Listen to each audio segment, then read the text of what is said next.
बिस्मिल्लाहिर्रहमानिर्रहीम। अस्सलाम वालेकुम। वीडियो का आगाज़ करते हैं अल्लाह पाक के बाबरकत नाम से जो दिलों को खूब जानता है।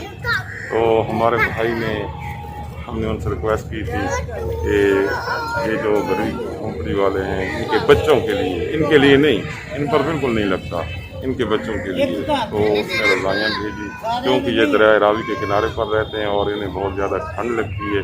इस वजह से उन्होंने लंदन से इनके लिए रज़ाइयाँ भेजी हैं। तो आपसे अपील है कि आप दुआ करें, अल्लाह ताला उनको सेहत तंदुरुस्ती दे।